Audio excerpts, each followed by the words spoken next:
Well, good evening once again. I feel you already know who I am, so I can just go and sit down. So like I said, good evening. I am Presiding Elder Stacy Smith, and I am the Judicatory Head for the African Methodist Episcopal Church here in Minnesota, Iowa, and in Canada. And I'm also the President of the Board of the Minnesota Council of Churches, which I am very proud to be. I want to welcome you all here tonight to the launching event of the Minnesota Council of Churches Truth and Reparations work. Tonight's event will introduce you to the truth-telling process, the first of a three-tier project from a Native American perspective, as we begin our journey towards community healing. This event is the first of many to come throughout the state, and I'm excited for the work that the Council of Churches is doing at this season. We are breaking ground, we are making new turns, and we are introducing new perspectives to our communities. And so without further ado, I want to ask you to sit back, relax, and enjoy the program for this evening. Thank you.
Amen, amen, and amen. I would just like to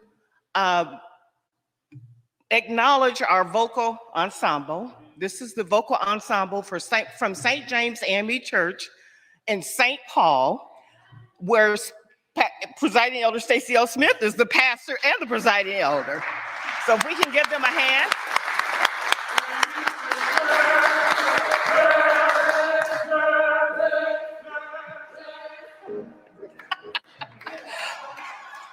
And they are very fond of her. But I'd also like to say thank you to all the volunteers that helped this event to come together. We could not have done it without you. I want to thank our funders who have joined us online, and some are here in person, because we certainly couldn't do it without them. And so can we give them a round of applause for all these folks?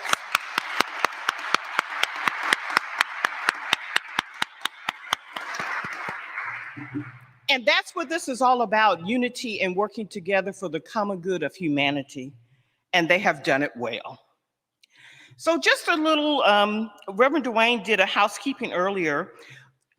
So inside your bags, you will find a journal if you want to take a look. And if you open up the journal, inside you will see sticky notes on the left hand on the cover. Those sticky notes will be used later on during the service and tomorrow. So we have what we call a wall of lament and promise. If you step right outside of the sanctuary, you will see it on the wall. What we want you to do is write those things that you're lamenting on one of the sticky notes or two or however many you need, and stick it under the sign that says lament. The other thing we want you to do is to write about what promise or commitment you're going to make to this happening, this event, this process of restoring healing based on what racial harm has done. Take that and stick it on the side that says promise, okay? So that's, when you leave the service this evening, you can do that. We would appreciate it. And then tomorrow you'll have another opportunity to do the same thing. As we prepare to transition to our program, we are going to show you a short video. So please enjoy it.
Say your name,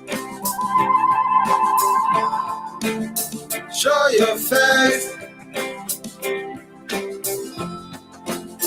leave no trace of your shame.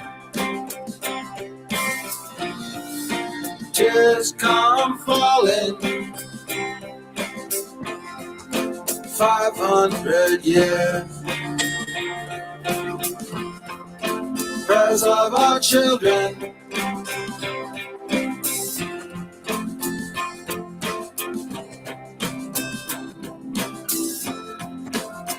late at night, down the hall,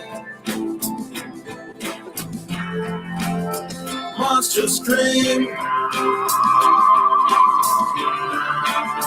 roam and crawl. Don't tell no one to get bad dreams. Prayers of our children,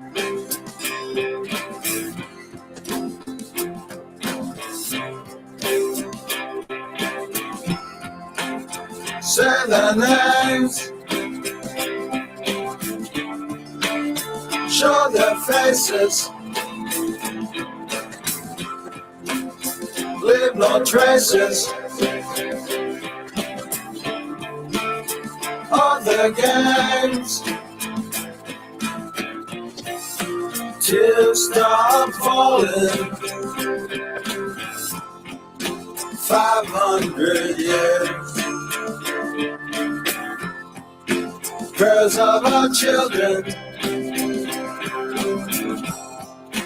prayers of our children. Take this dear.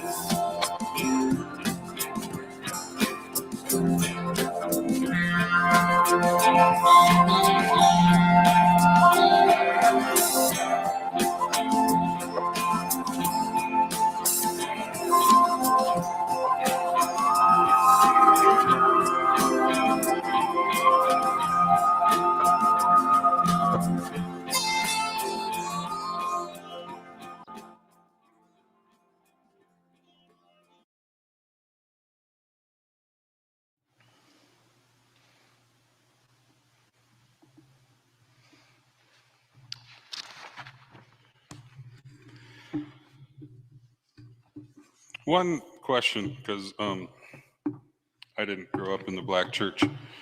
When you become presiding elder, does the choir just follow you wherever you go?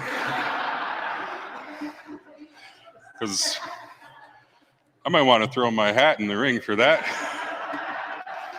It's like a perk. I don't know if I qualify, but friends, if we're going to talk about racial justice and systemic inequities, if we're going to finally tell the truth, we're going to get uncomfortable. We're just going to name that. You may hear things tonight from our keynote speaker that is new information for you, may not sit well in your body. I ask you, particularly our white-bodied folks that are present, to lean into that discomfort. However, we don't want to have people harmed in this process. And so we do have tonight, we have trauma specialists that are here and are available. They are seated right over here. If you could all just raise your hand. So if this evening or tomorrow you find yourself in a place where you're just kind of getting trauma locked, you're getting kind of stuck, you're disassociating maybe, we have these specialists available, and we have space in the church that is available for someone to help you process your trauma. So we have someone for our African American folks and people of color. We have for Native folks, and then for our white-bodied folks, we have someone there too. So if you need, please make yourself available to that. Our keynote speaker tonight is someone who I would call us friends. We just realized that we only met for the first time in physical space tonight, but we have spent many hours in virtual space, just working on a lot of stuff. Christine Dindisi McCleve, you know, I always want to put Dr. Christine Dindisi McCleve, but she's going to get there. She's getting there, folks. Okay? She is the Chief Executive Officer of the National Native American Boarding School Healing Coalition. She is an enrolled citizen of the Turtle Mountain Ojibwe Nation, and she is a leader and an activist for Indigenous rights, advocating for truth, justice, and healing for the genocidal policy of U.S. Indian boarding schools.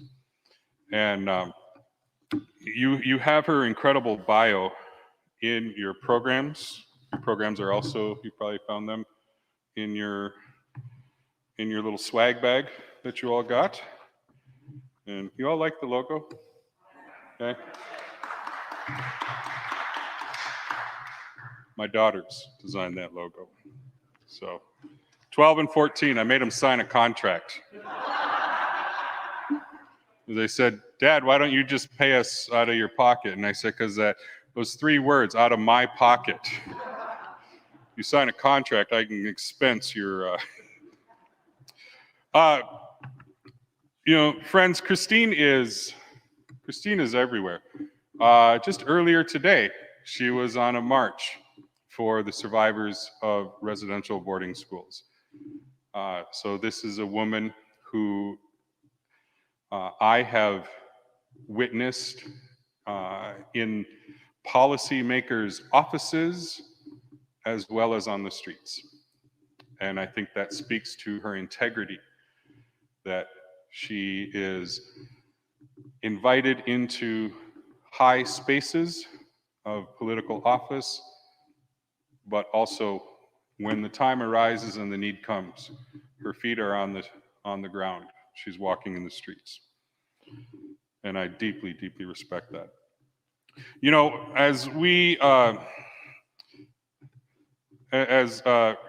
Reverend Dwayne said, Minnesota Council of Churches, to our knowledge, we're the first ecumenical body to address truth and reparations in a racial justice setting. And we're certainly, as far as we know, the first to have our focus on two different impact communities, that being American Indians and African Americans. We are, yes. We are intentional about that. And we also recognize that as the Council of Churches, and which has been a historically white organization through most of its history, that if we're going to be real and we're going to be people of integrity in this work, then we have to do the work ourselves. And part of that means restructuring our leadership and our board of directors. And so under the vision of Reverend Curtis DeYoung, we have expanded our board, and as of, was it December now, we are a majority BIPOC-led organization at our board level. And so that meant we had all of these spaces that we could fill with incredible BIPOC people. And when Curtis came to me and said, who from the Native community should we invite to our board? Without hesitation, I said, Christine. Because if we, as institutions of faith, are going to be honest about mitigating and undoing the harm of racialized violence, we have to look face first into the issue of residential boarding schools. It is not an exaggeration to say that every American Indian in this nation knows firsthand the trauma of residential boarding schools. It was so widespread, it is no exaggeration to say it affects every Native person. In my own family, my grandmother is a boarding school survivor. Her father, my great-grandfather, was a survivor of Carlisle Indian School, which wouldn't be surprised if Christine talks about that school a little bit. So I am so pleased to have Christine as a friend. I am even more pleased to have her as a colleague, as a fellow warrior in the fight, and to sit on our board and help us as people of faith hold our feet to the fire and hold us accountable to the promises that we are making. So it is my distinct honor. Would you please join me in welcoming almost Dr. Reverend, or no, not Reverend, almost Dr. Christine Dindisi McLeod.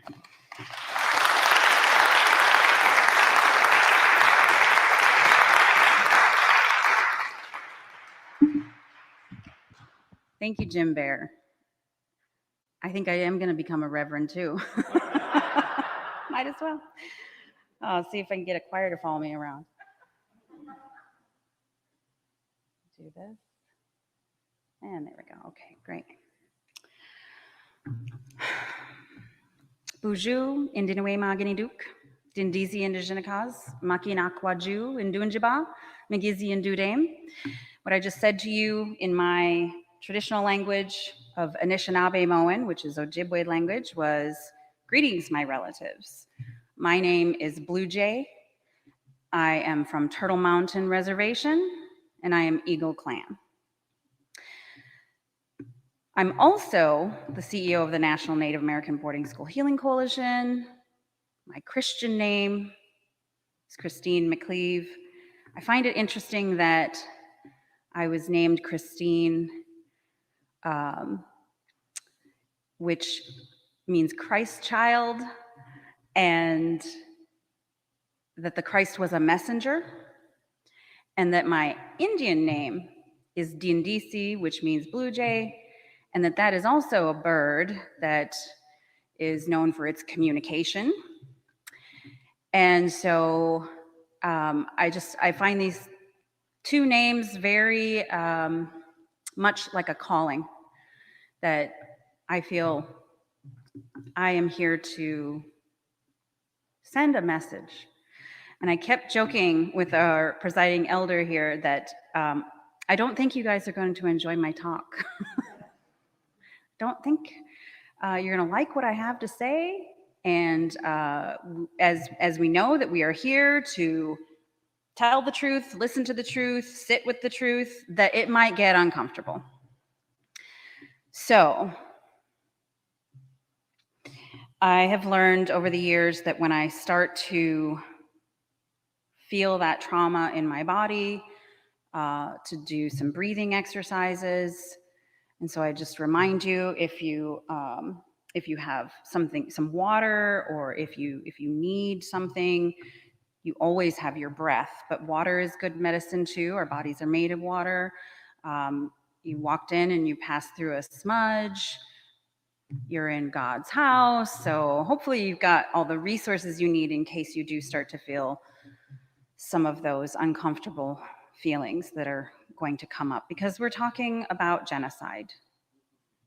We're talking about the loss of life for millions of Indigenous people. So I just kept chuckling and saying, no, they're not going to enjoy that video either. So at the Boarding School Healing Coalition, our vision is to have Indigenous cultural sovereignty restored. We used to have that, and assimilation and colonization put a stop to that. And that's our vision for the future. When our people are healed, we have that. Oh, see, we've got a little tech issue. And our mission is to lead in the pursuit of understanding and addressing the ongoing trauma that is a result of the U.S. Indian boarding school policy. It took us a few years to get to that very succinct mission statement, as any of you who've worked on mission statements might know.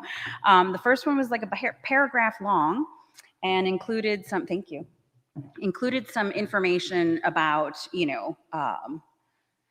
maybe a legal strategy, because we were started by the Native American Rights Fund, and that is the oldest 100% Native law firm in the United States. They were the first. I have to acknowledge that I am the descendant of boarding school survivors. So pictured here on the left is my grandfather, Lawrence Willett. And he attended 2 different boarding schools. First, he was sent to Marty Catholic Indian Boarding School. And then later he went to Haskell Boarding School. He received his primary education at Marty and his vocational education at Haskell. And he never talked about what happened to him at boarding school. He would simply say, I don't want to talk about it. He would also say that he never wanted to step foot in the Catholic Church again, and he almost did not attend my uncle's wedding, which was in the Catholic Church on our reservation. So we don't know what happened to him there, but we know that it must have been a negative experience for him to say those things. And unfortunately, he passed away when I was a teenager, and so I never got to ask him. But as I grew older, I started asking my mom, my aunts and uncles, other family members, if maybe he had told them, and that was all the information I could get. He would say he didn't want to talk about it, didn't want to go to the church. It was after I started working for the Boarding School Healing Coalition, and I kept asking my family about my grandfather's boarding school experience because I wanted to try to find his records, his school records.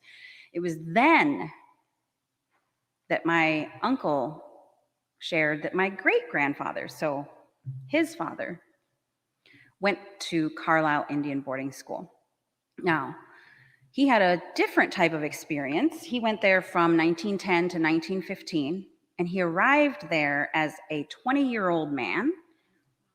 So he was not a child, and he was recruited by Pop Warner to play football for the Carlisle Indian team. Now, that's a big deal. If any of you are football fans, you know that the Carlisle Indian team changed football. It would not be the sport it is today had not those Indian students revolutionized the game. They invented the forward spiral pass. They invented trick plays. There's a whole book about it called, is it the All-Americans? Something like that. There's a book about that team and what they did. They even had footballs sewn onto their uniforms to confuse the other team. So, they did all these things. They did all these things that, that weren't against the rules. And yeah, so my great-grandfather actually played football with Jim Thorpe.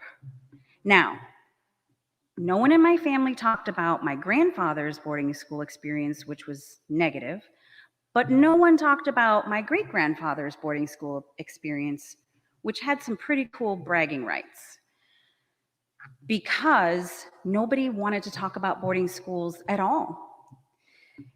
Regardless of the fact that my great-grandfather played football with the legendary Jim Thorpe, I did look up his school files from Carlisle, and they wrote horrible things about him. One of the things that really disturbed me was they said that he wasn't very bright, and that his last year there, he was holding a grudge. And I don't know what that was about. And I used to tell this story, and one time I was telling this story at an event on my reservation, and somebody came up to me and said, I know your family, and I remember at the time, or I remember my grandparents telling me that he was being recruited to the NFL. So the Carlisle Indian football team helped start the National Football League. So you really should read that book if you're a football fan. And he chose to go home to his family in Turtle Mountain rather than to go on and play football. And I can only speculate that maybe that's what he was upset about. Maybe that was his grudge, that he was conflicted. But anyways, I share this just to say that there are so many people with boarding, like Jim Bear said, so many people touched by these boarding school experiences. And a lot of us don't have those stories because our relatives didn't want to talk about it. It was a painful experience, and they didn't want to pass that on. And so we're always encouraging people to share their stories. It's necessary for us to understand what happened to our relatives. And I would say this really applies to all of us. This is not just, Native people or boarding school descendants. This is something that Indigenous peoples knew because we had oral histories that told us, not only going all the way back to our origin stories, our creation stories, but we knew our ancestors, the generations before us. Some people could recite their lineage going back 1,000 years. We knew who we were as Indigenous peoples. We knew how to be in relationship with each other, with the land, with the environment. We had vast knowledge systems. We had government systems. We had plant medicines. We had just so much that did not get recognized through colonizers' worldview. And that knowledge of who we are and where we come from and who we're related to was also taken through the boarding school experience. So it is an act of reclamation. It is an act of healing to know our histories, who we are, who we come from. So I struggled for a long time with the knowledge of the true history in this country. When I was in high school, I took an AP history class, and I wrote a paper about Columbus. And I'll tell you, I graduated high school in '93. So to some of you, I'm old, and some of you, I'm a young whippersnapper, huh? But I read Howard Zinn's A People's History of the United States, and I was horrified at the things that it said about Columbus, which were the truth, about the things he wrote in his diary, about subjugating the people and selling the young girls. And when I was a senior in high school, we staged a walkout on Columbus Day, and I read that paper. And I started to feel a very deep sense of anger and grief and loss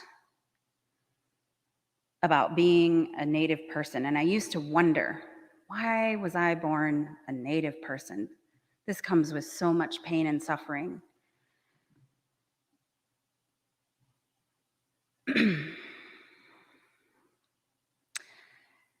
It took another 15 or so years for me to finish my bachelor's degree. In my 20s, I dealt with a lot of my family's historical trauma, how it manifested itself in my life, how it affected the way I showed up for my son, who I had when I was 22. Interestingly, what we now know is that what the boarding schools did was the effects of that were passed down through generations. And as they removed children and set them in these schools, they eventually evolved into the Indian Adoption Project. Now, this is probably later in my slides, but it came up now, so I'm telling you now. And they placed these children directly into white homes because it was cheaper, it was more efficient. And so my great-grandfather and my grandfather went to boarding schools, right? So that's 2 generations. And then my mother, although she didn't go to a boarding school, she was sent to live with another family when she was young on the reservation, but she was not raised by my grandparents. And then when she got pregnant with me, she was sent to an unwed mother's home and told to give me up for adoption. And so when I had my first child, I struggled. I thought, God, I thought my mom was such a terrible mother, and here I am, I don't know how to be a good mother. I thought I could do a better job, but I did not have the parenting skills. And I certainly didn't have any traditional teachings to help me. And I ended up giving custody of my son to his father. So that was 5 generations of child removal. Basically, the message that had been passed down from boarding schools was your children are better off being raised by someone else. And so later I did get custody of my son back. And I was doing my master's degree in leadership, and I just couldn't bring myself to do the thesis on 360-degree feedback on leadership development or something very corporate, because I was working in a corporate environment. And I transitioned, and I decided that I actually left that corporate job. I resigned, and I really was at a low point in my life, which is often when we have breakthroughs, right?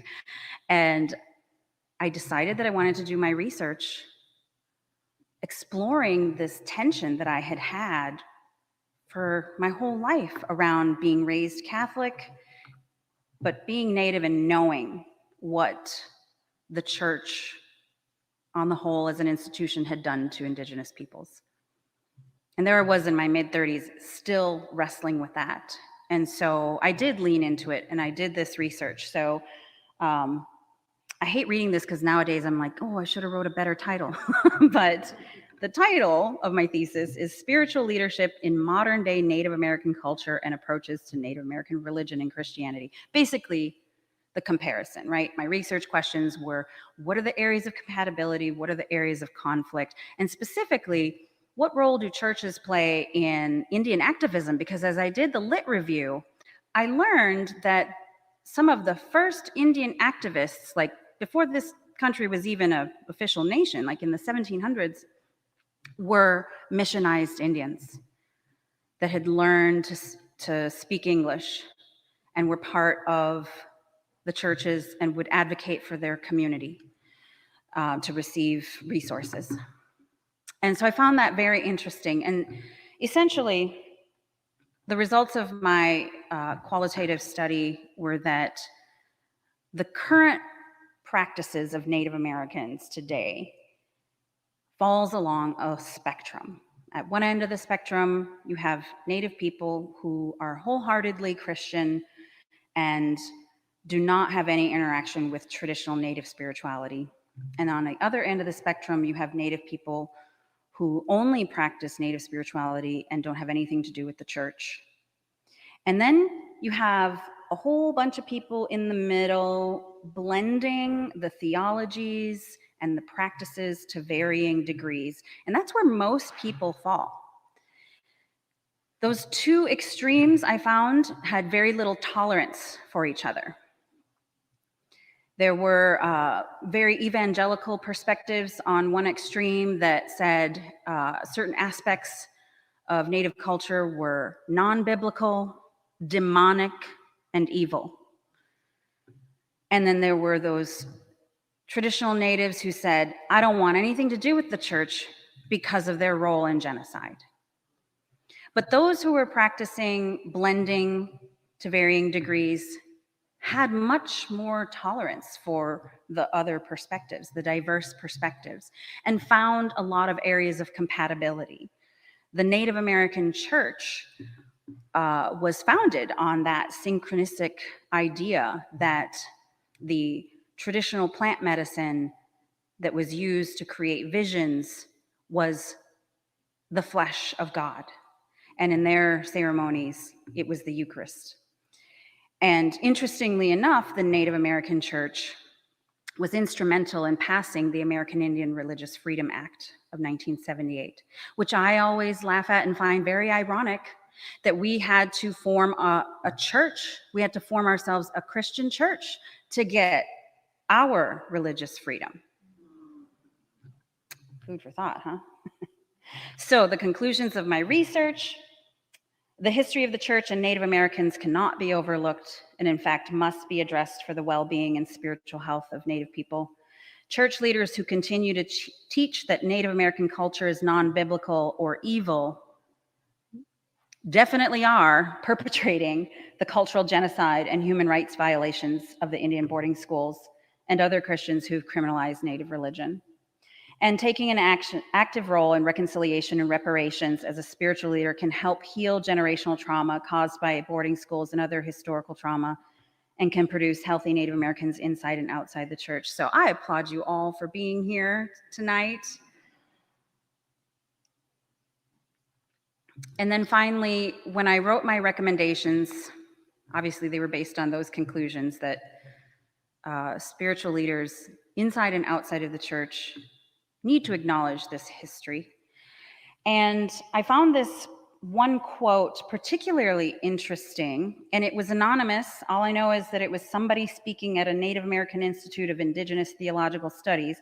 I hope someday somebody tells me who said this. But it says, for Native peoples to follow Jesus, they can best do so not by becoming Christian, but by following their traditional ways. Any religion that is based on exclusivist notions of salvation necessarily becomes a religion tied to conquest and empire.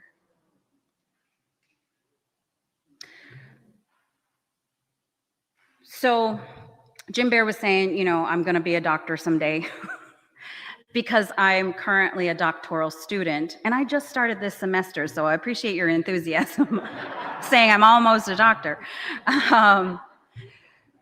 But I'm enrolled in the Indigenous Studies program at University of Alaska Fairbanks, taking it online so I don't have to move to Alaska.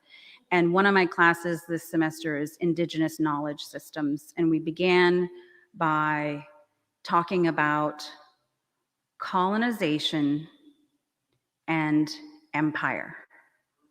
Now, a lot of times, I think we've become pretty comfortable with the term colonization, at least I am. I mean, I think it's used a lot more commonly now.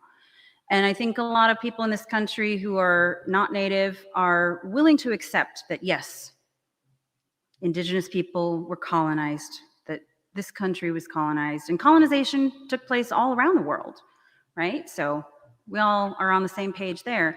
But then when you take it a step further and you say it was tied to empire, not everyone can take that next step in acknowledging that, but it's the truth. When we look at the doctrine of discovery,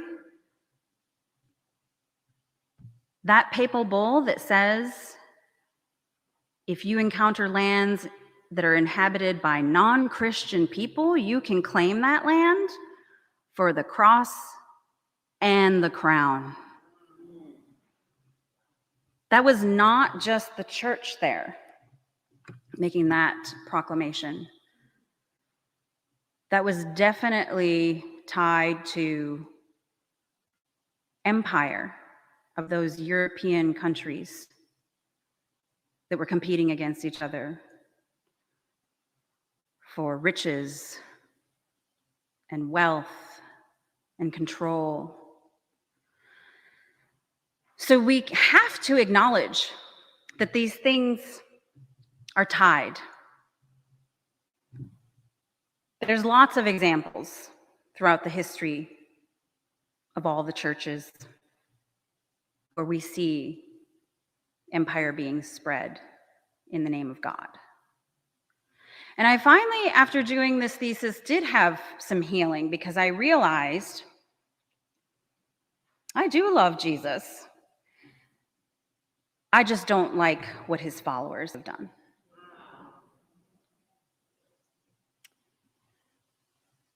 So I'm going to fly through this a little bit more quickly than I intended because that opening was, I don't know, divinely inspired? No. It wasn't what I had planned on saying, but it was what came to my mind. So I'm going to give you a quick lesson in Indian boarding school history, the impacts, and the healing that's going on. And we start out looking at historical trauma. That is a term that was coined by Dr. Maria Yellowhorse Braveheart. And the definition, she came to speak at our 2018 conference. She was our keynote, and she said, oh, I feel like I mislabeled this term. Everybody thinks historical trauma is in the past. I should have named it something different.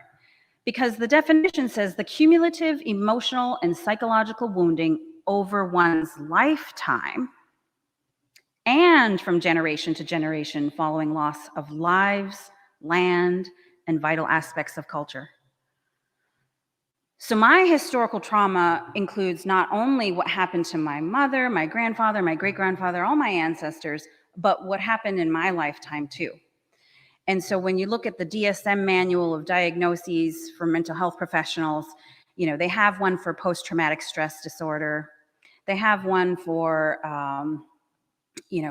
certain just trauma, right? They don't have one for historical trauma. And so I'm not ashamed to tell you, I've been to years of counseling and therapy, and I've talked to multiple therapists about this issue. And I remember one saying, well, I think what you have that's in the DSM manual is called complex trauma. In other words, I have layers of trauma. A lot of us do. And I would also say that the entire world now has historical trauma after living through a global pandemic. I remember reading an article last year that talked about surge capacity and how we were all depleted because when you face a threat, you get this surge of adrenaline, your fight or flight. But when the threat is ongoing and you don't know when it's going to end, that, you get adrenal fatigue because you're constantly, on alert. And I just remember reading that article and having her talk about this, loss of lives, loss of vital aspects of our culture, having everything just taken away from us and not being able to move about and proceed with our lives as usual, and how nobody had ever experienced that. And I got angry. And I said, well, this was obviously written by a non-native person. And I found a meme, because I love memes. I found a meme on social media that was making fun of this fact that said, you know, everybody freaking out about the pandemic and, you know, civil uprisings and this and that.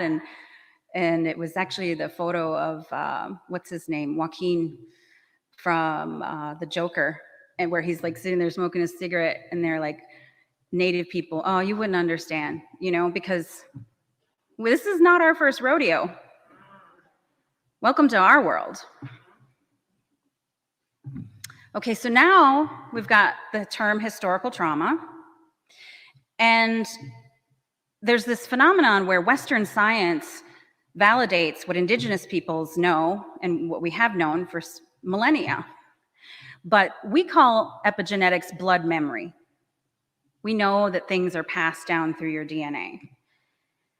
But Dr. Rachel Yehuda did a Western science study to prove it with empirical data that and she found that the survivors of the Holocaust were passing PTSD down to their children. So she reproduced the study and looked at women who were pregnant and present at the 9/11 attacks, and those children who experienced it in utero later had the same genetic markers as somebody with PTSD. And she did it one last time. The third one was with war veterans, and same thing. Their children had PTSD from their experiences. So now we have the proof, because some people didn't want to believe indigenous peoples, and it's called epigenetics. We also know from the ACEs study, which stands for Adverse Childhood Experiences, which was done back in the 80s, and on a largely upper middle class white group of respondents or surveys, participants. And what they found was that out of 10 ACEs, 10 adverse childhood experiences that they listed, if someone suffered 4 or more of those as a child, that when they grew up, they were more likely to have negative health outcomes as an adult. And those included mental health issues, chemical dependency, heart disease, diabetes, and early death.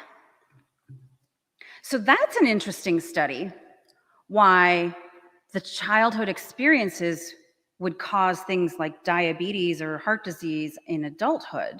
And it's because when a child's brain is still developing and it experiences trauma, it changes some wiring and some neurobiology. That's also the other class I'm taking this semester, which is fascinating.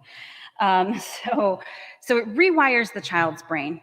And we know that this trauma then manifests itself in autoimmune diseases in adulthood. Okay, some of them are behavioral, like the addictions, right? But some of them are literally the nervous system has been damaged. Now think about this for a second. Native Americans have so many disparities. We're winning in all the categories. We're winning all the negative categories, right? Suicide, poverty, low educational attainment, diseases, suicide, violence. Why? We didn't do that to ourselves.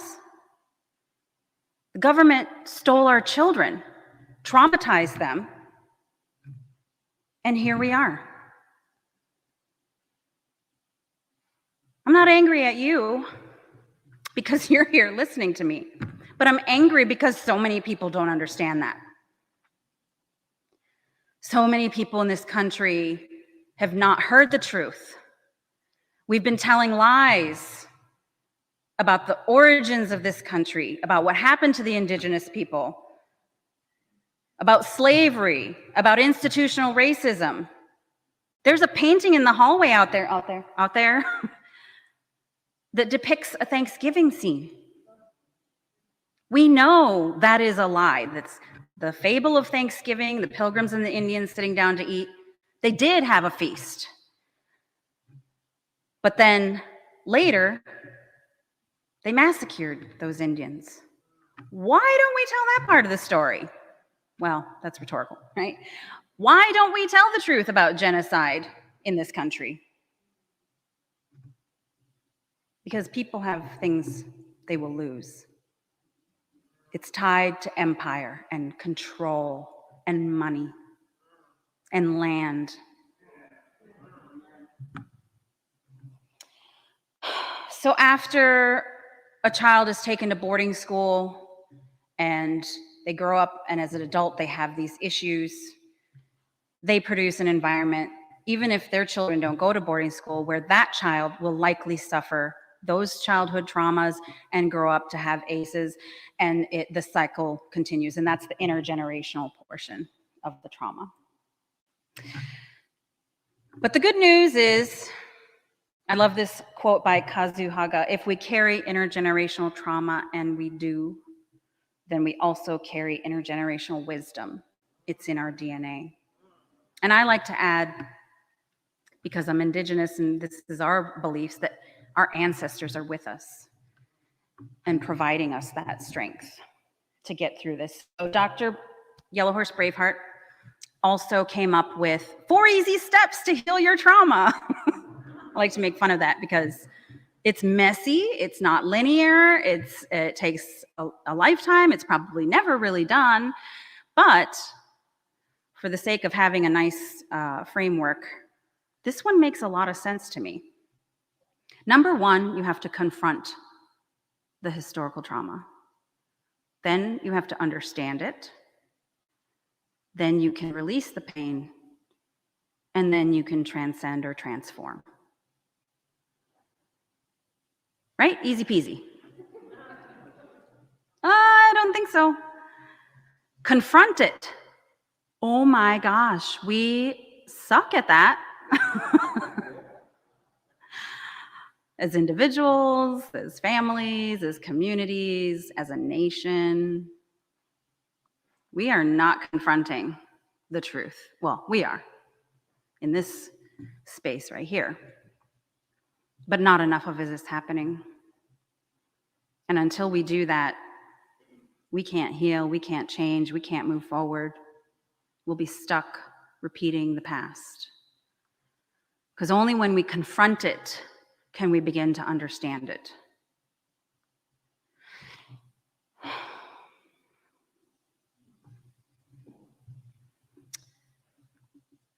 I think I would have had another slide.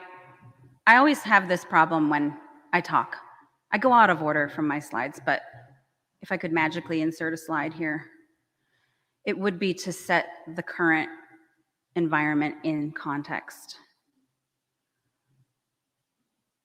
First, we entered into a global pandemic, which brought the world to a halt and put everyone on a level playing field. And we all realized how interconnected we were as a global family. We were all having a shared experience. We were all experiencing grief, fear, and loss. And I believe that this set the stage for the outcry that happened after the murder of George Floyd. It was like a perfect storm.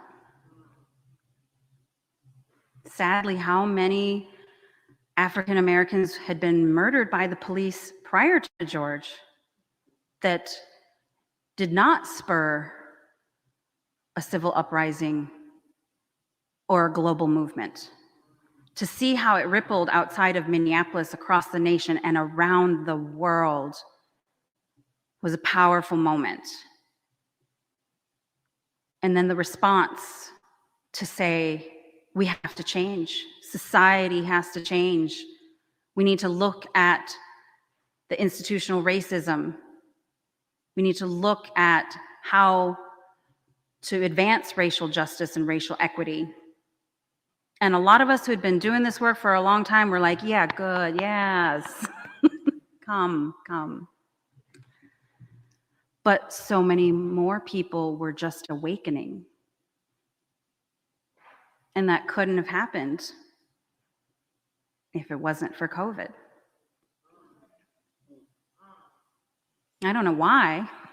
I just know it's a fact. So then, yeah, I'm going way out of order for my slides, so just forgive me. Right before the pandemic in February of 2020, I was in Washington, D.C. for the National Congress of American Indians, and I had a meeting with then Representative Deborah Haaland and told her about our coalition, told her about our work, said we need a truth commission on Indian boarding schools. And in September of 2020, she introduced a bill for a truth and healing commission on boarding schools. Again, that would not have happened had it not been for the Black Lives Matter movement and all the raised awareness and activism that had happened after the murder of George Floyd.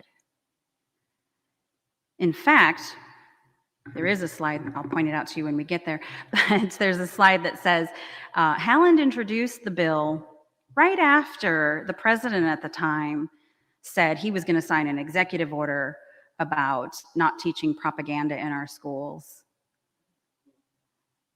And so that was her response. And I have to tell you, I never thought that a commission bill would be introduced that soon. I mean, the coalition was formed in 2012 and people had been doing this work for decades. And we thought we had a lot more time. We did not think it was going to happen this fast. And then, okay, so that bill didn't go anywhere because it was an election year and we were experiencing all that political theater. And the bill just didn't get the attention that it deserved, which was very sad and disheartening.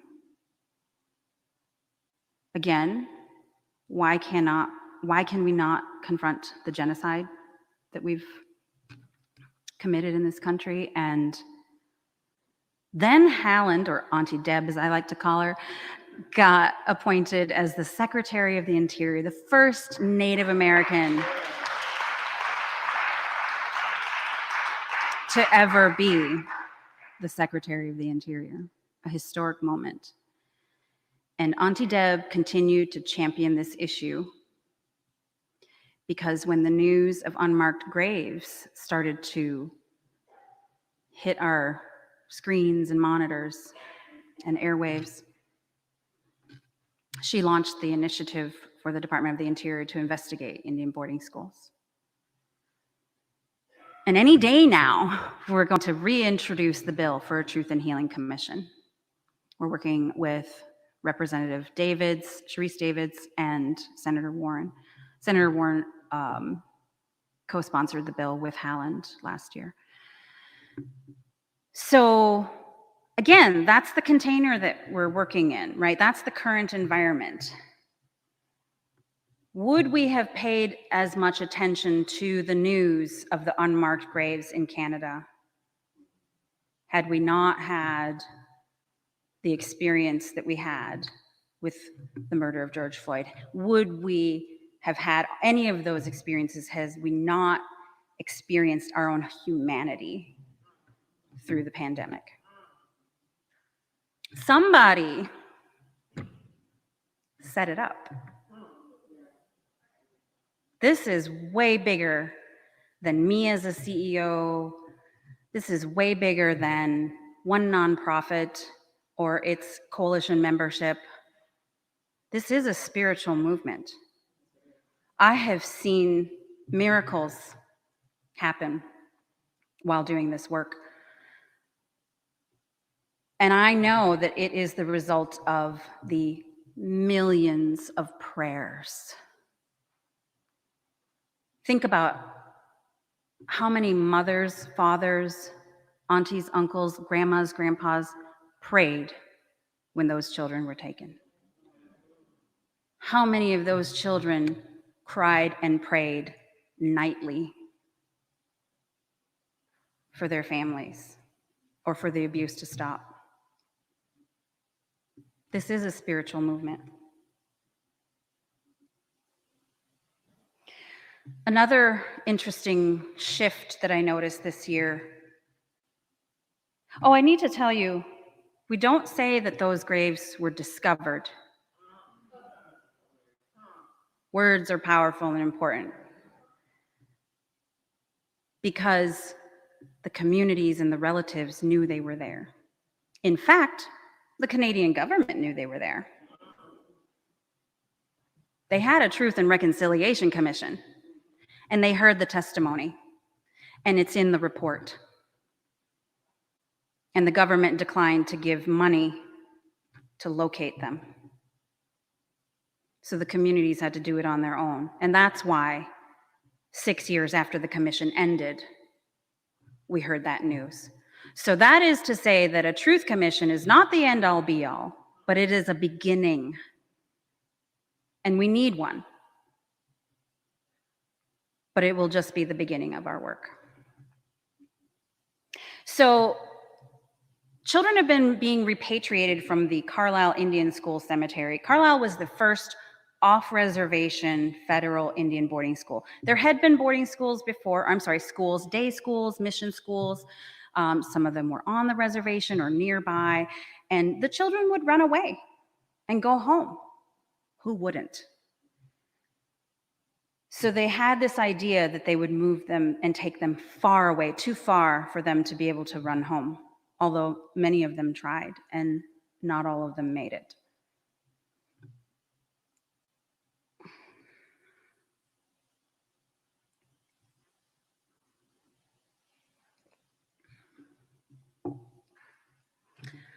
So Carlisle was, I took out the slides, but Carlisle was started by a military man named Pratt, and he's the one who coined the term, kill the Indian, save the man. And he wrote a book called The Red Man's Moses, because at the time, he really thought he was doing the good Christian thing. And I had a quote in there from him saying, a good general has said that, something about Indian massacres and the only good Indian is a dead one. And in a way, I agree with him, but only in this, that we should kill all the Indian in him and save the man. So he thought he was doing the right thing, didn't realize it was still genocide. What he was setting up was an experiment in cultural genocide, which according to the United Nations definition is still genocide. So when relatives started asking for those children who were buried in Carlisle, and there are over 215 children who were originally buried there, to be returned home, originally the Army said no, and they said some really insulting things about the graveyard being a tourist attraction and having international visitors, and so eventually, though, the family kept trying, and they finally agreed. So in 2017, the first repatriations happened. And it might be too small for you to read, but it's also on our website at boardingschoolhealing.org. And so each year, except for 2020, there were repatriations that took place. But what's the interesting thing is that this year, this summer, in 2021, the repatriations produced a much more extensive impact. I watched video of these children being returned to the Rosebud Reservation in South Dakota with a caravan of 400 cars behind them. And as they were brought into the assembly hall, people sang and cried and smudged and wailed. And that unresolved grief that we've been carrying for centuries was able to come out. We didn't see such huge welcoming ceremonies for the other children in prior years, but something has shifted. We're going to have our, hopefully, in-person conference next year. And the theme is going to be the awakening. That is the era we are in. Things are changing. So although we recognize the trauma and the grief, which is important, we also recognize that Indigenous people are resilient and strong. We are some of the most resilient people on the planet. They tried to genocide us, and we're still here.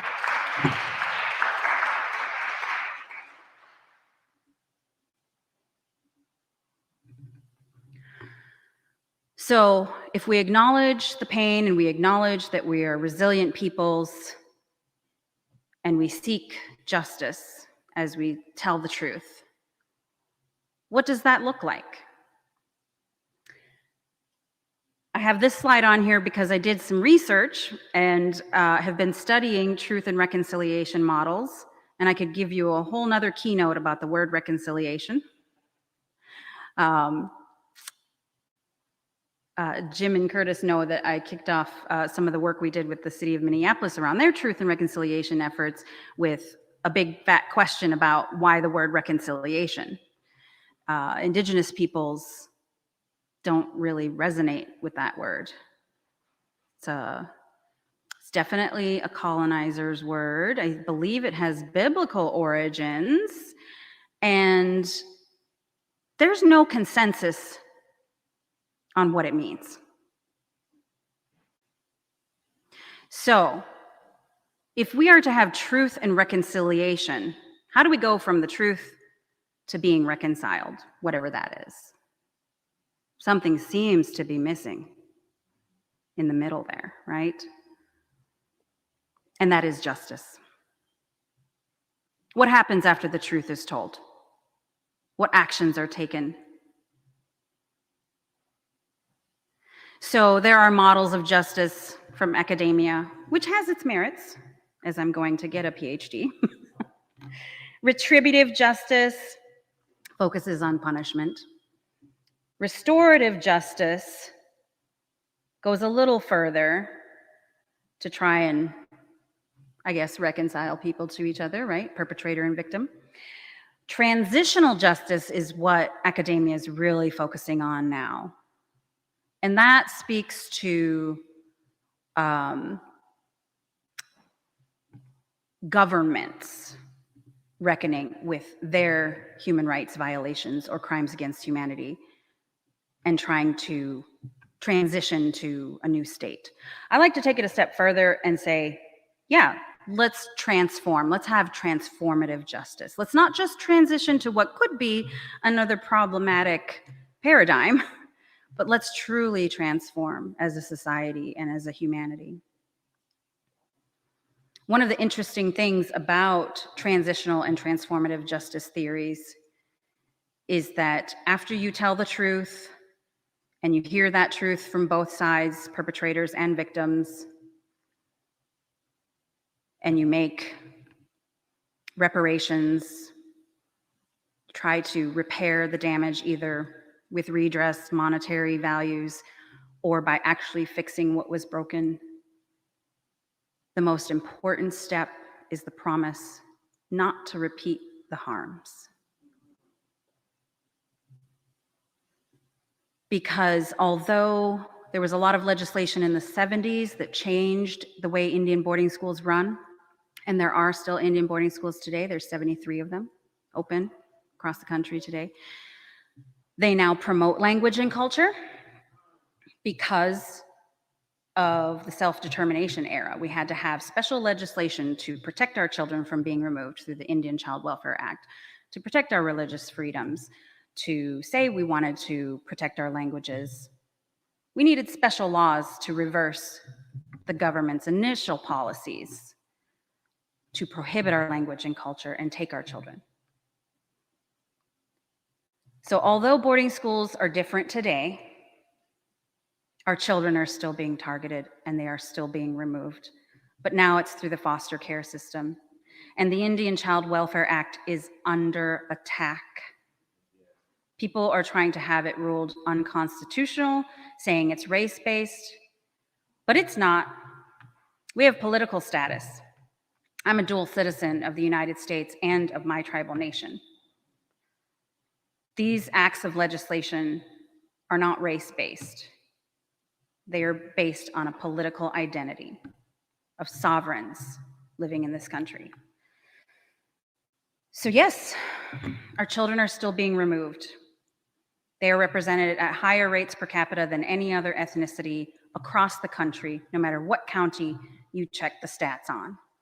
In Alaska, Alaska Natives are 25% of the population, but Alaska Native children are 50% of the children in the foster care system. I can't remember what the stats are here in Minnesota. I want to say we're like 2% of the population and we're 19% of the kids in foster care, but I'm not sure if that's exactly right. But I know there's a disparity there. So the harm is still ongoing. And the efforts to attack ICWA are now being bolstered by big oil companies.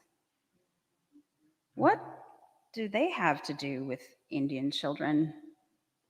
Well, if they can get ICWA declared unconstitutional, then all the other Indian legislation falls with it. And then guess what big oil gets access to? Our lands. It's always been about the land. The boarding schools were the United States' most effective tactic in their strategy to get our lands. Because right after the initial policies to establish boarding schools, we had the Dawes Act, which broke up our lands, and we lost 90 million acres of what had been promised in the treaties, 2/3 of our land base. We are in a new era. Now we've got the land back movement. Anybody watch Reservation Dogs on Hulu? One of my favorite scenes is the couple driving in the car and they go, "What's that mean, land back? You suppose they want all of it back or just some of it?"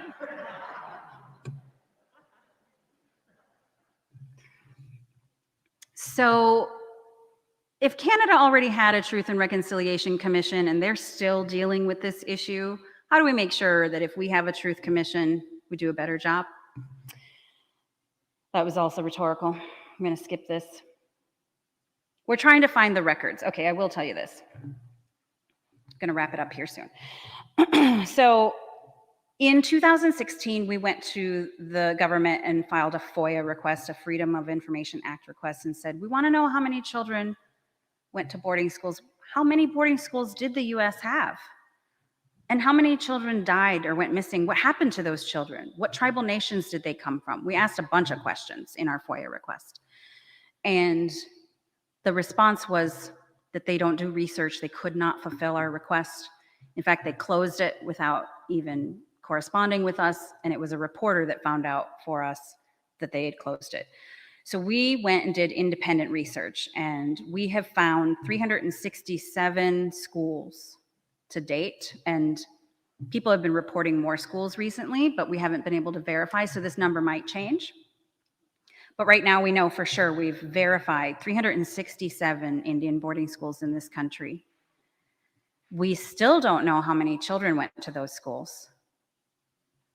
Canada had their Truth Commission, and they had 139 residential schools. And 100,000 children went to those schools, and approximately 4,000 died or went missing. So when I get asked by reporters on the numbers in the United States, I have to tell them, we don't know, nobody knows, the government doesn't know. But you could just double the numbers as an estimate. So that means we had over 200,000 children likely, and over 8,000 children who died or went missing. But we don't know, and we need those answers. In 2016, I made a poster that says, we deserve the truth. And then in 2018, I went to the United Nations and I realized we have a right to the truth. The Human Rights Council said. So where are the records for these 367 schools? The truth will be compiled based on those records and the testimony from survivors and descendants. But we have only been able to locate the records for approximately 38% of the schools on the list, and then we don't even know if those are all the records. The federal government has records at their national archives. So those are the low-hanging fruit. We know where those are. We can get access. The rest, we believe, are in church archives, historical societies, museums, personal collections, libraries. We need the church bodies to find the records. I get approached by a lot of well-intentioned church folks, either at a congregational level or denominational level. And they always want to rush towards reconciliation. How can we have truth and reconciliation? They want to be absolved, right? And I say, we still don't have the truth. We can't move past that. We don't have the truth. Find your records. Bring forth your records. Okay, here's the slides. Yeah, the timing of the bill's introduction was intentional.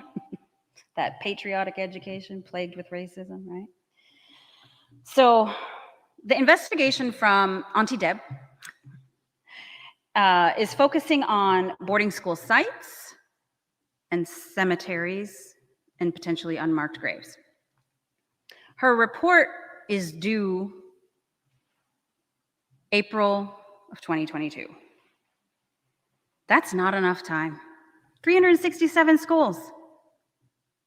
We've been working on this for 10 years, and granted, the federal government has a few more resources than we do, but this is too big. It's not going to be wrapped up by April. I can tell you that the report is going to say more investigation is needed. What a truth commission would do is build on that. What the Interior is not doing is collecting testimony. In Canada, they did regional hearings where they had survivors and descendants come and share their testimony. And one of our board members was an honorary witness, and I just remember hearing her stories. They had options for whether survivors wanted to stand in front of a large assembly and talk at a microphone, or if they wanted to go into a private room, if they wanted it to be recorded or anonymous. They took great measures to care for people because they knew they were going to be triggering people's trauma. They had counselors, clergy, and traditional healers available for people. As a coalition, we just don't have the resources to do that, so we haven't been able to collect widespread testimony. But boarding school survivors are usually elders, and they're aging and they're passing on. So there is urgency to collecting their stories and honoring their memories and their experiences.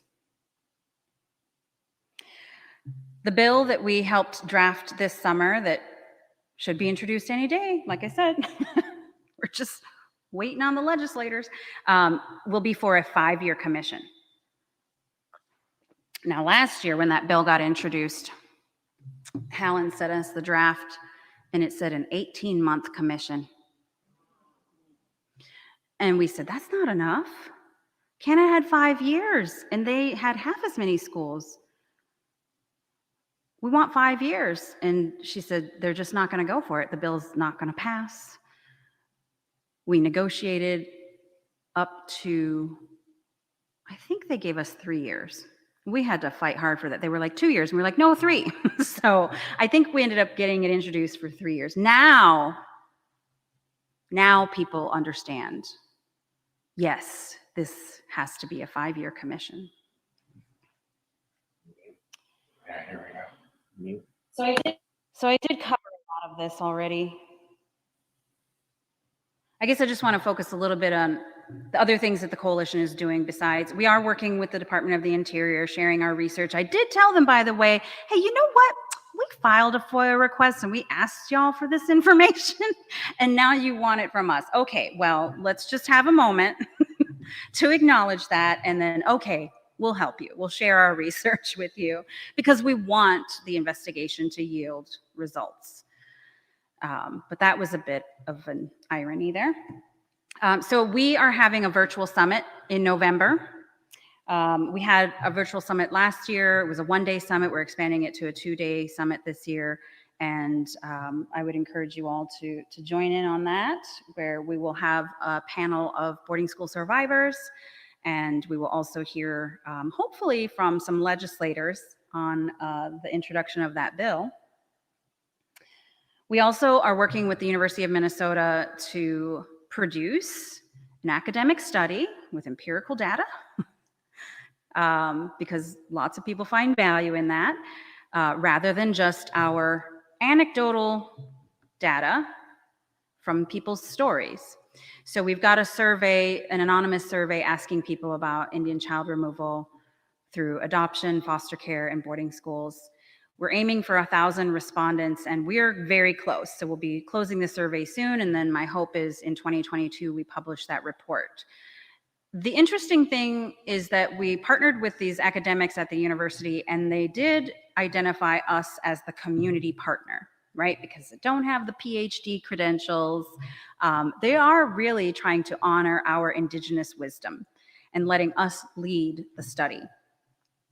So we formulated the survey to not only ask about the potentially traumatic experiences that were had, but also asking people about healing. So I'm really excited to dig into the data on that and share that with people on how we are healing and moving forward. We also created a scholarship for descendants of boarding school survivors this past year. And right now, we are matching donations for those scholarships. So if you're interested in having your dollars doubled, go to boardingschoolhealing.org and donate. One of the things that we find very important in the whole context of decolonization and re-indigenizing things when it comes to interactions with tribal nations and indigenous people is that there are a few different concepts that have to be acknowledged and followed. One is tribal data sovereignty, because traditionally academics would come into Native communities, and on the whole, academia is pretty extractive and, you know, very self-centered on the researcher trying to make a name for themselves. And so tribal data sovereignty, well, first, tribal sovereignty is the inherent authority of indigenous tribes to govern themselves.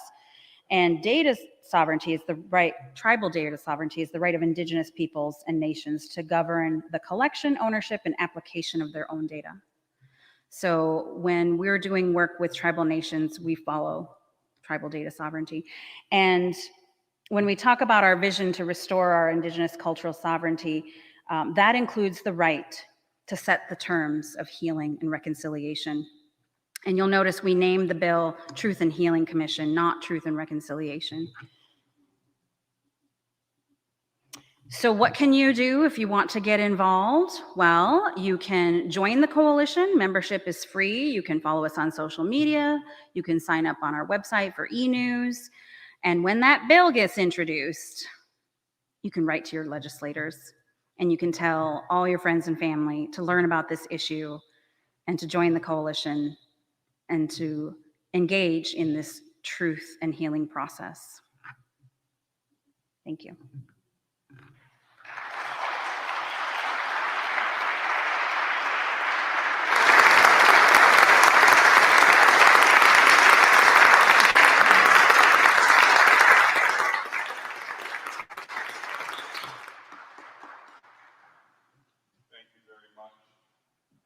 We do have some moments here before we close our evening for some question and answer time.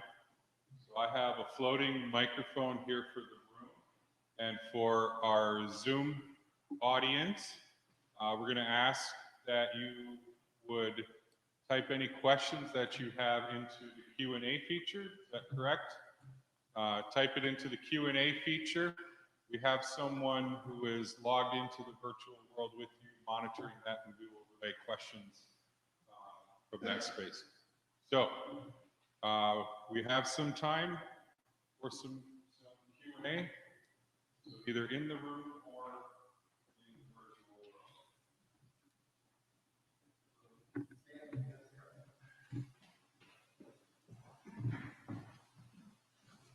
world. Okay, from Sandy Kellen. Could you say more, please, about the 73 boarding schools still open, and especially the 15 still boarding? Yes. So this list is available on our website, and we're currently working on a digital map. We're partnering with the National Center for Truth and Reconciliation. They are the organization that basically now carries on the work of the commission. And they had a digital map of the boarding schools in Canada. And then they took it down, and we asked them, we wanted to do our own, and we said, where did yours go and how did you do it? And they said, we're actually redoing it. And we said, you want to do one together? So there's going to be a new map coming out, an interactive map where you'll be able to look at the boarding schools that were in Canada, in US, and you can toggle on and off. But for now, we have this list, and there's a lot of data behind it that we haven't published yet, that we're hoping to publish in this next year, about which schools were run by the federal government, which ones were run by the churches, what their dates of operation were, if there are buildings still standing, if it's still open, if there's a cemetery. You get the picture. We're building these profiles. Well, it's taken so long, not only to get the list in the first place, but to get all that extra information gathered. And so this is a little bit incomplete. Again, because we've never had that Truth Commission. I mean, thankfully now the Interior is doing some research, and so we will know more after that report comes out, but this information is incomplete. So what I will tell you is certain is that 73 of the 367 are schools that are still open today, but only 15 of them still board. So for example, the Red Cloud Indian boarding school on the Pine Ridge Reservation used to be a boarding school, but is now just a day school. But it is still open, and it is still a Catholic Indian boarding school. And so when we see the 14 denominations and the numbers, that is where we're not quite sure if that's accurate, because I would say a third of the list we have not been able to confirm whether it was government run or church run. So those numbers under the denominations might change, but we know for certain that the Catholics ran the most of those schools. That probably won't change. I believe there was a lady in the back who raised her hand too.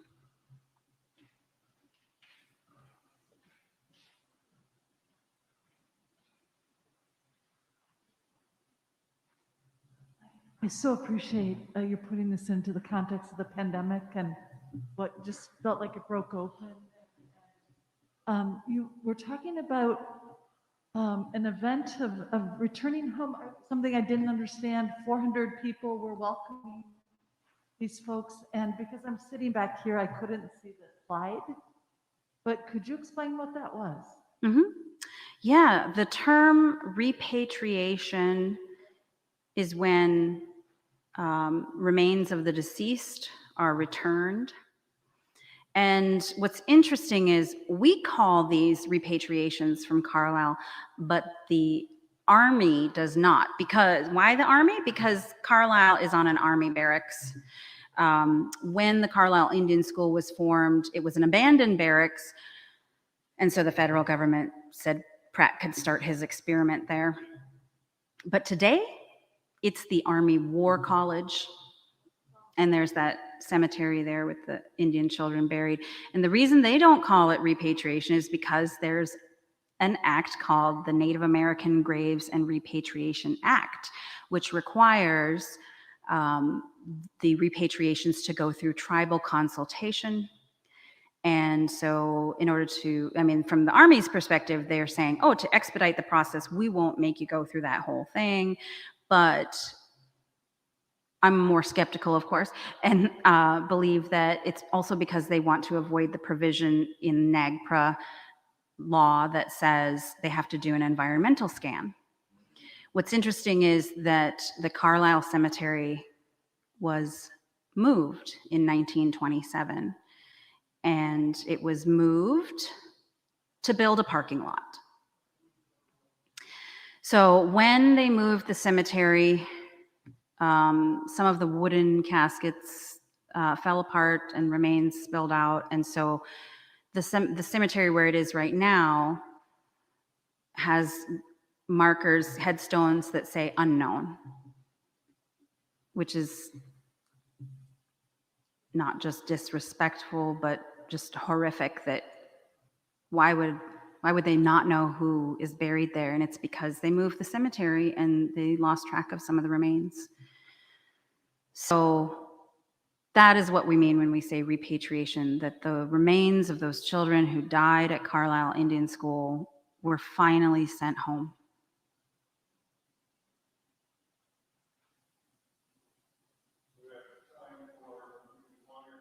Questions? In-house or out-of-house? Is there any such thing as a boarding school today that's, holistic or doing something positive, or is that an oxymoron? No, that's a good question. I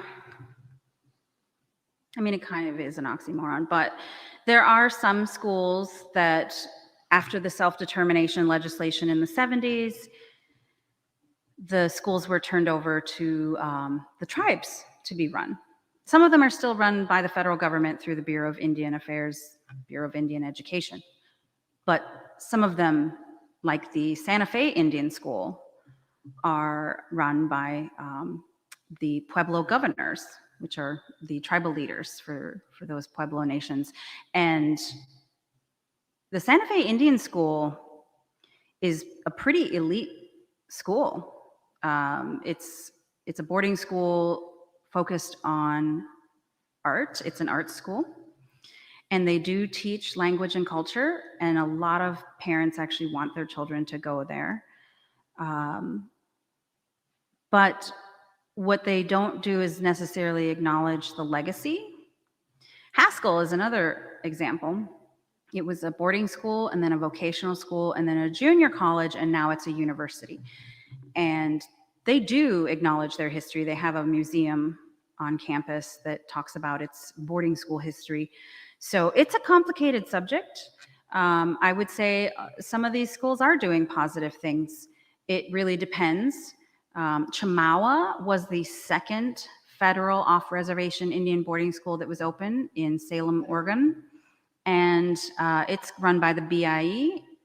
And, there's different perspectives on whether or not it's a good school or how they're doing. It all depends.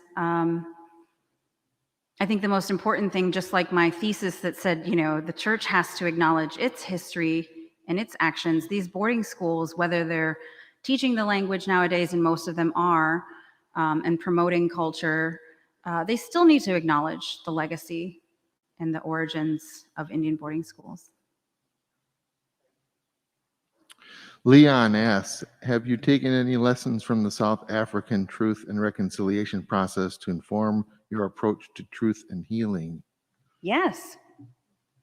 We've looked at a lot of TRCs around the world. So obviously the South African TRC is one of the more famous ones because I don't know if it was the exact first, but it was definitely the first that caught global attention.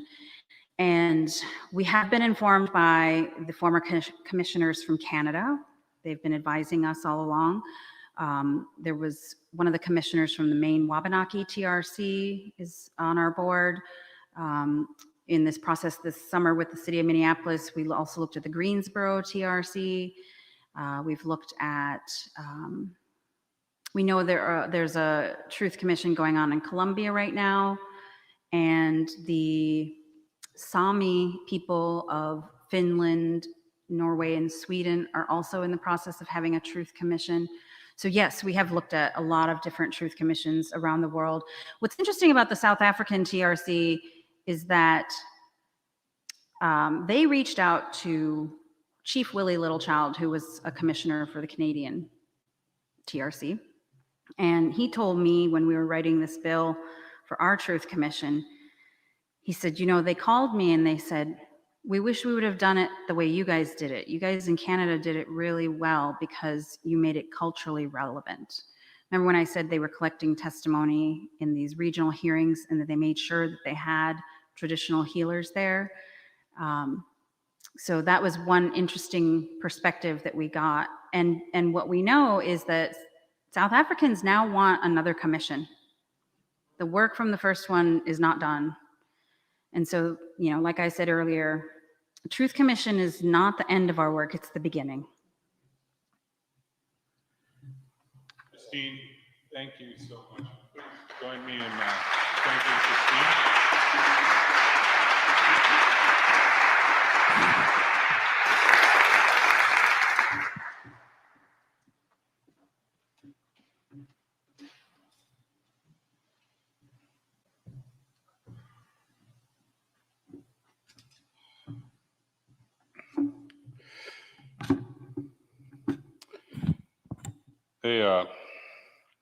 A memory came to me as Christine was presenting. Recently, I was going through some old stuff, junk and photos and things like that, and I found a photo of my grandmother that I absolutely adore. She's holding, I think, my first daughter, my oldest, and she's got this bright up smile. Just smile lights up the whole room. And but the picture is taken from the side. It's not a direct on. It was a photograph that was caught, if you will, kind of in surprise. So Grandma didn't know that her photo was being taken. And it's unique because usually when my grandma had her photograph taken, she looked like this. She would always look down at the ground, and it was a source of comedy in the family because from some of the earliest pictures, even in some of her, her wedding pictures, she's looking down, and so we would always good-naturedly tease her about it, and we'd say, Grandma, we want to get a good picture, so we're going to put the camera right on your shoes and point it up at you. And I made fun of her I can't even count how many times, and she would laugh and punch me in the arm the way loving grandparents do. And then a number of years ago, I was sitting in the audience at a play about the doctrine of discovery. And in one scene of this play, it is an intake scene of a residential boarding school. And so they have an actor who's playing a young child who has just been taken from her family and is going through the process of entering into this boarding school. And the process didn't always follow this pattern, but very often it did. The children would be stripped naked, their hair would be cut, their special family and traditional items would be taken from them. They'd be scrubbed down with a harsh soap, and then their photo would be taken. And as this actor is acting out this scene, there's this moment where I saw a very recognizable image as her head dropped. And then the headmaster or whoever was in charge violently grabbed her head, pointed it up at the camera, and the lights flashed. And in that moment, it occurred to me that my grandmother, at the age of 5 years old, very likely the very first time she ever had her photograph taken was her intake photograph for the boarding school. And of course, it never sat right with her to have her picture taken. And of course, the only way we could get her to smile is if we snuck up on her. She didn't know. And so, Christine, thank you so much for the work you're doing. Not just the work of informing churches and communities, but the work of bringing healing to our people.